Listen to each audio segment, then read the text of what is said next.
എൻ്റെ പേര് ബിൻസി. ഞാൻ മുപ്ലിയം എന്ന സ്ഥലത്തു നിന്നാണ് വരുന്നത്. ഇരിങ്ങാലക്കുട രൂപതയിലാണ് ആ സ്ഥലം. ഇതെൻ്റെ അമ്മ, ഇതെൻ്റെ 2 മക്കൾ. ഒരു മകനും വന്നിട്ടുണ്ട്, അവനവിടെ ഇരിക്കുകയാണ്. അതേപോലെ അപ്പച്ചനും കൂടി വന്നിട്ടുണ്ട്. പരിസ്ഥമ്മയ്ക്കും തിരുക്കുമാരനും 1000 നന്ദി. ഞാൻ സാക്ഷ്യം പറയാനുണ്ടായ മെയിൻ കാരണം എനിക്ക് തൈറോയിഡ് വന്നതുകൊണ്ടാണ്. തൈറോയിഡ് കണ്ടുപിടിച്ചത് എൻ്റെ മകൾക്ക് ചുമയും പനിയും വന്നപ്പോൾ ഡോക്ടറെ കാണിക്കാൻ പോയി. അത്രയും നാൾ എനിക്ക് തൈറോയിഡൊന്നും ഉണ്ടായിരുന്നില്ല. പിന്നെ ഡോക്ടർ കാണേണ്ട സമയത്ത് ഡോക്ടറെ പെട്ടെന്ന് കൂടെ എണീറ്റ് പോയി. ഞങ്ങളുടെ ടോക്കൺ ആവുന്ന സമയത്ത് ഡോക്ടറെ എണീറ്റ് പോയി. അപ്പോൾ ഞങ്ങൾക്ക് കാണാൻ കുറച്ച് ഡിലേ വന്നു. ആ ഡിലേ വന്ന സമയത്ത് നമ്മൾ വെറുതെ ഇരിക്കുമ്പോൾ അറിയാണ്ട് നമ്മുടെ കഴുത്ത് മുഖമൊക്കെ ഒന്ന് തടവി നോക്കുമല്ലോ. ആ തടവി നോക്കിയ സമയത്താണ് എൻ്റെ കഴുത്തിൽ ചെറിയൊരു തടിപ്പ് പോലെ എനിക്ക് തോന്നിയത്. ആ തടിപ്പ് ഞാനപ്പോൾ ഡോക്ടറെ കാണിക്കേണ്ട, എനിക്ക് ഒന്നാമത് ഇങ്ങനെയുള്ള സംഭവങ്ങളൊക്കെ ഡോക്ടറെ കാണിക്കാൻ ഭയങ്കര പേടിയായിരുന്നു.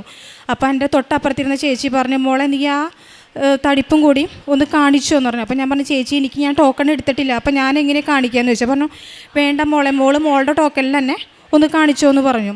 അപ്പം ഞാൻ ആ ഡോക്ടറെ കണ്ടപ്പോൾ മോളുടെ വിവരം പറയുന്നതോടൊപ്പം തന്നെ എൻ്റെ ഈ തടിപ്പും പറഞ്ഞു. അപ്പോൾ ഡോക്ടർ പറഞ്ഞു, ഇത് തൈറോയിഡാണ്, സർജറി എന്തായാലും വേണ്ടി വരും എന്ന് പറഞ്ഞു.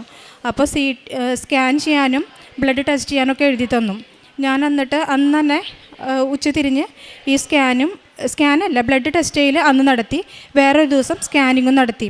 സ്കാൻ ചെയ്ത് കഴിഞ്ഞ് ആദ്യം ഡോക്ടറെ കാണിച്ചപ്പോൾ ഡോക്ടർ പറഞ്ഞു, എന്തായാലും സർജറി വേണ്ടി വരും എന്ന് പറഞ്ഞു. അപ്പം എനിക്ക് ഭയങ്കര പേടിയായി. അപ്പം ഞാൻ എൻ്റെ അമ്മയോട് പറഞ്ഞു, അമ്മ എനിക്ക് തൈറോയിഡ് ഉണ്ട്, എനിക്ക് ആകെ പേടിയാവണമെന്ന് പറഞ്ഞു. അപ്പോൾ അമ്മച്ചി പറഞ്ഞു, എൻ്റെ തൊണ്ടയിൽ അമ്മച്ചി തൈലം പുരട്ടി തന്നു. അതോടൊപ്പം തന്നെ എനിക്ക് അമ്മച്ചി തേനും തരുന്നുണ്ടായിരുന്നു. ഞാൻ എന്നിട്ട് പറഞ്ഞു, മോളെ നീ കൃപാസനത്തിൽ വന്ന് ഉടമ്പടി എടുക്കുക, മോളുടെ എല്ലാം മാറുമെന്ന് പറഞ്ഞു.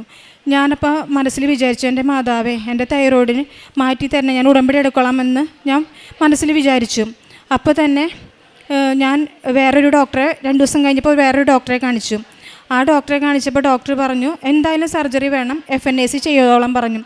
ഞാൻ അത് ചെയ്ത് കഴിഞ്ഞിട്ട് പിന്നീട് ഞങ്ങളുടെ റിലേറ്റീവ് ഒരു നേഴ്സ് ഉണ്ടായിരുന്നു.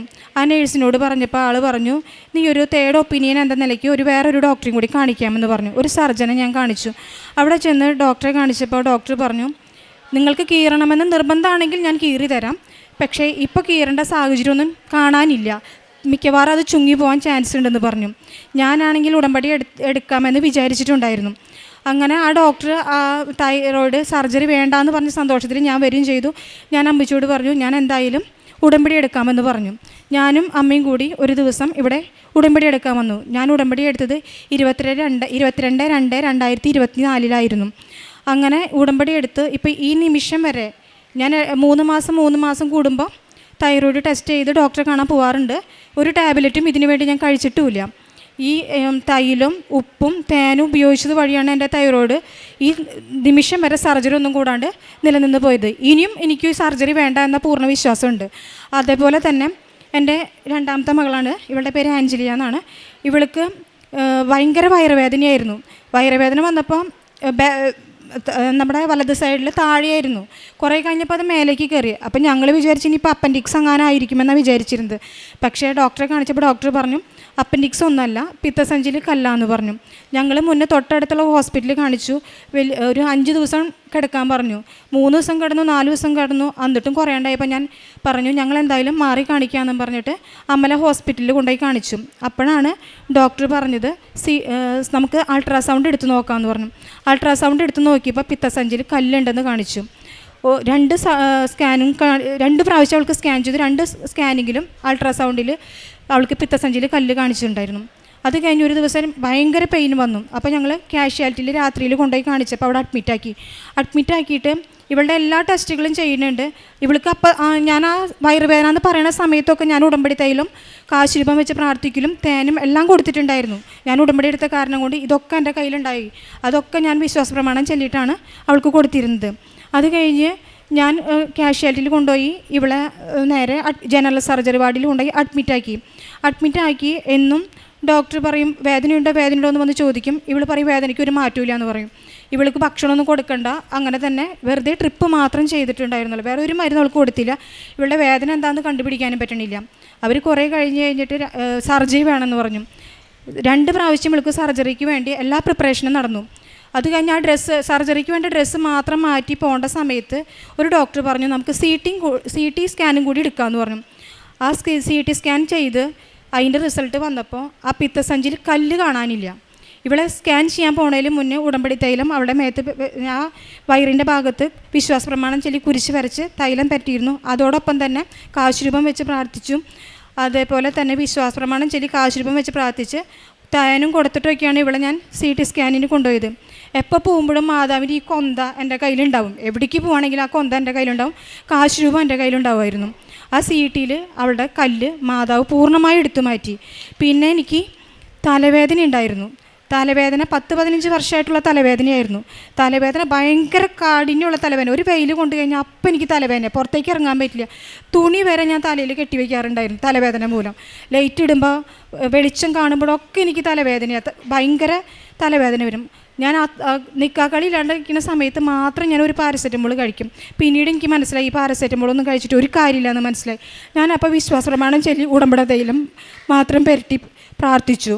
അതോടൊപ്പം തന്നെ ഞാൻ തേനും കഴിക്കുമായിരുന്നു. ഈ തലവേദന, ഇത്രയും കാലം ഉണ്ടായിരുന്ന തലവേദന എനിക്ക് ഇപ്പോൾ ഈ ഉടമ്പടി എടുത്തതിന് ശേഷം ഇതുവരെ വന്നിട്ടില്ല. യേശുവേ നന്ദി, യേശുവേ സ്തുതി. ഇതൊക്കെ ഉണ്ടായത് മാതാവിൻ്റെ കാരുണ്യം കൊണ്ടാണ്.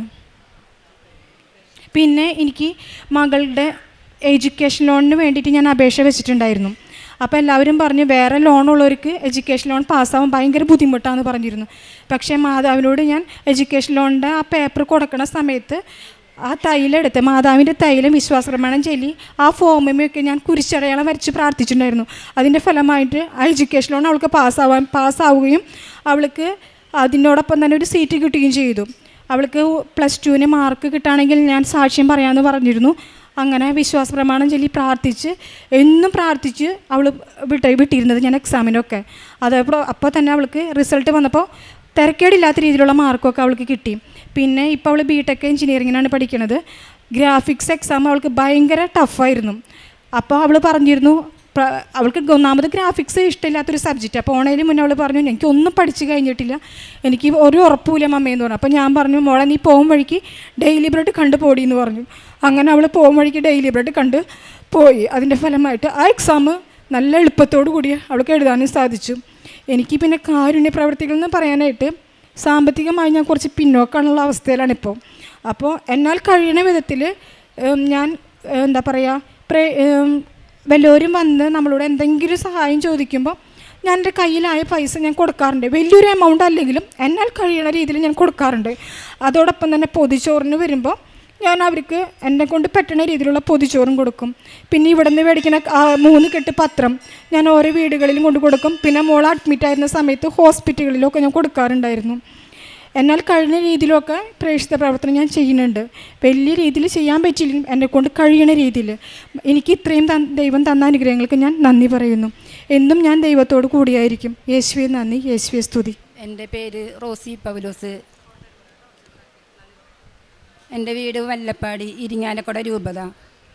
ഞാൻ ആദ്യമായിട്ട് ഉടമ്പടി എടുത്തത് 2022 മാർച്ച് 18-നാണ്. ഞാൻ ഉടമ്പടി എടുത്തതിന് ശേഷമാണ് ഞാൻ എൻ്റെ മോള് ഉടമ്പടി എടുത്തത്. ഇപ്പം ഞങ്ങളുടെ വീട്ടിൽ എല്ലാവരും നേർച്ച വസ്തുക്കൾ ഉപയോഗിച്ച് ഒത്തിരി അനുഗ്രഹം കിട്ടിയിട്ടുണ്ട്. ഞാൻ എൻ്റെ മോളുടെ കൊച്ചിന് വേണ്ടി ഉടമ്പടി തൈലം ഓപ്പറേഷൻ വേണമെന്ന് തീരുമാനിച്ചിട്ട് ഞങ്ങൾ ഓപ്പറേഷത്തിൻ്റെ സമയത്തും ഡോക്ടർ വേണമെന്ന് പറഞ്ഞിട്ട് മാതാവിൻ്റെ രൂപത്തിലാണ് ഡോക്ടർ വന്ന് പറഞ്ഞത് മകൾക്ക് CT സ്കാനിൽ കല്ല് കാണാനില്ല എന്ന് പറഞ്ഞു. അപ്പം ഞങ്ങൾ തന്നെ എന്ത് അത്ഭുതം എന്ന് വിചാരിച്ചു. എന്ന് വെച്ചാൽ തലേദിവസം ഓപ്പറേഷൻ വേണമെന്ന് വെച്ചാൽ ഡ്രസ്സുമാരെല്ലാം കഴിഞ്ഞു, തിങ്കളാഴ്ച കഴിഞ്ഞു, ചൊവ്വാഴ്ചയും ചെയ്തു. ആ അത്ഭുതം ഒത്തിരി അനുഗ്രഹം. ഞങ്ങൾ അവിടെ നിന്ന് കരഞ്ഞു പോയി. ഡോക്ടർമാർക്ക് വരാൻ തിരിച്ച് ഞങ്ങൾക്ക് അറിയണോണ്ടിട്ട് ഇത്രയും വലിയ അത്ഭുതം എവിടെ നിന്ന്. പിന്നെ എൻ്റെ ജീവിത പങ്കാളിക്കും എനിക്കും പല്ലുവേദന വന്നിട്ടും നേർച്ച വസ്തു മാതാവിൻ്റെ തൈല് ഉപ്പൊക്കെ ഇട്ട് പല്ലിമ്മയും വായിലൊക്കെ കഴിച്ച് പല്ലുവേദന മാറി. ഇപ്പം ഞങ്ങൾ അതിന് മരുന്ന് ഇതുവരെ കഴിച്ചിട്ടില്ല. പിന്നെ ഞാനും എൻ്റെ ജീവിത പങ്കും ദിവസം വിശുദ്ധ ബലി പങ്കുകൊള്ളും. 2 ആഴ്ച കൂടുമ്പോൾ കുമ്പസാരിക്കും. പിന്നെ ബൈബിൾ വായിക്കും. പിന്നെ ഞങ്ങൾ പ്രേക്ഷിത പ്രവർത്തനങ്ങൾ ഞങ്ങൾ പത്രം വാങ്ങി കൊടുക്കും. ഞങ്ങളുടെ കയ്യിനായി ഇത് കൊടുക്കും. പിന്നെ പൊതിച്ചോറ് കുറച്ച് ദിവസം ആസ്പത്രിയിൽ കൊണ്ടു കൊടുത്തു. പിന്നെ ആസ്പത്രിയിൽ പോകുമ്പോൾ പത്രം കൊടുക്കും. പിന്നെ ഞാൻ ബസ്സിൽ യാത്ര ചെയ്യുമ്പോൾ 2-3 ബസ് മാറി കയറി വഴിയോരങ്ങളിൽ ബസ്സിലൊക്കെ യാത്ര ചെയ്യുമ്പോൾ പത്രം കൊടുക്കും. ഒത്തിരി ചെറുതും വലുതായുമായിട്ട് ഞങ്ങളുടെ വീട്ടിലും ഭവനത്തിലും ഞങ്ങളുടെ മക്കളുടെ ഭവനത്തിലും ഒത്തിരി അനുഗ്രഹം തന്നു. ഈശോയ്ക്കും മാതാവിനും 1000 നന്ദി. ദൈവമായ കർത്താവിൻ്റെ ശക്തമായ പ്രവൃത്തികളുടെ സാക്ഷിയായി ഞാൻ വരും. ഞാൻ അങ്ങയുടെ മാത്രം നീതിയെ പ്രകീർത്തിക്കും. ദൈവമേ, ചെറുപ്പം മുതൽ എന്നെ അങ്ങ് പരിശീലിപ്പിച്ചു. ഞാനിപ്പോഴും അങ്ങയുടെ അത്ഭുത പ്രവൃത്തികൾ പ്രഘോഷിക്കുന്നു. സങ്കീർത്തനം 71:16-17 സ്വന്തം ശക്തിയിലോ കഴിവിലോ അല്ല, ദൈവത്തിൻ്റെ ശക്തിയിലും സ്നേഹത്തിലുമാണ് നാം എന്നും ജീവിച്ചു പോകുന്നത്.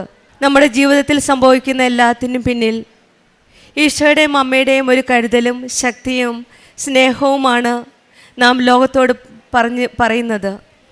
അങ്ങനെ ഒരു വലിയൊരു സാക്ഷ്യമാണ് റോസി പൗലോസും ബിൻസി സിജോ എന്ന കുടുംബം നമ്മളോട് ഷെയർ ചെയ്തത്. ഈശോയും അമ്മയും അവരുടെ ജീവിതത്തിൽ കനിഞ്ഞു നൽകിയ രോഗസൗഖ്യത്തെപ്പറ്റിയാണ് ഈ സാക്ഷ്യത്തിൽ ഇവർ നമ്മളോട് ഷെയർ ചെയ്തത്.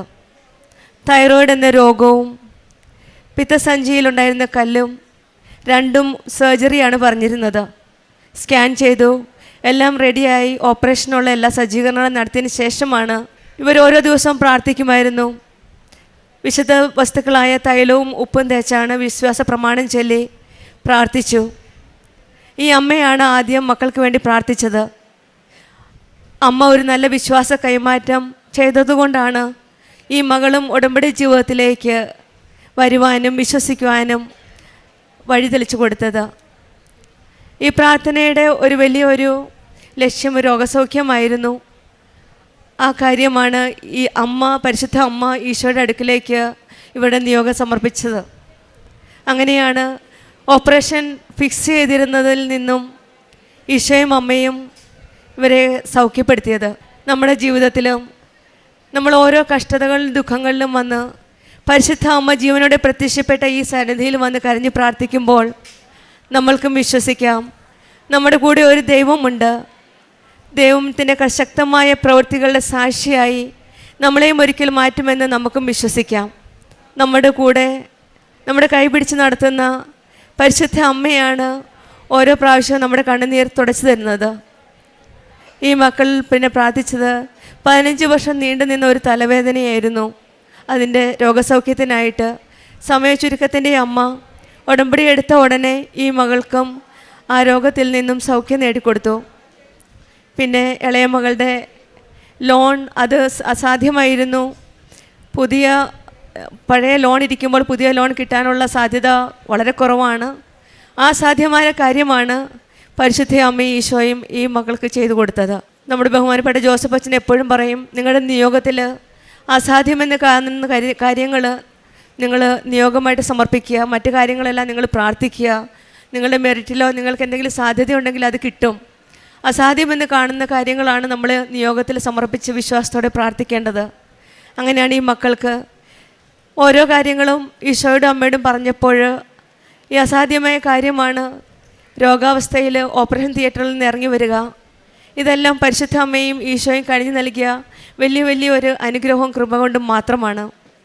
നമുക്ക് നമ്മുടെ ഈശോയിലും അമ്മയിലും വിശ്വസിച്ച് ഈശോയുടെ അമ്മയുടെ കരങ്ങൾ പിടിച്ച് നമുക്ക് നമ്മുടെ ജീവിത യാത്ര തുടരുമ്പോൾ ഈശോ അമ്മയും ചെയ്തു തരുന്ന ഓരോ കാര്യങ്ങൾക്കും നന്ദി പറഞ്ഞ് ദൈവത്തെ മഹത്വപ്പെടുത്താം. ഈ കുടുംബത്തിന്, റോസി പൗലോസിന് കുടുംബത്തിന് ലഭിച്ച എല്ലാ അനുഗ്രഹങ്ങൾക്കും നമുക്ക് കരങ്ങളടിച്ച് ദൈവത്തെ മഹത്വപ്പെടുത്താം.